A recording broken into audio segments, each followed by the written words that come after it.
Israeli সেনাদের গাজার মসজিদে ঢুকে কোরআন মজিদ পোড়ানোর ঘটনায় উঠেছে সমালোচনার ঝড়। ভাবেই ছিঁড়ে ফেলা হচ্ছে মুসলমানদের পবিত্র ধর্মীয় কোরআন, ধরিয়ে দেওয়া হয় আগুন, ছুঁড়ে ফেলা হয় নিচে। উত্তর গাজার বানি সালেহ মসজিদে এমন তাণ্ডব চালিয়েছে ইসরায়েলি সেনারা।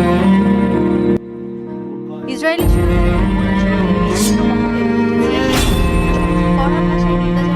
तेरी मिट्टी में मिल जावा गुल बन के मैं खिल जावा इतनी सी है दिल की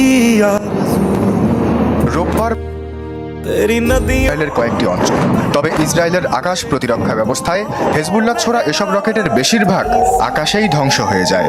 की आरज़ू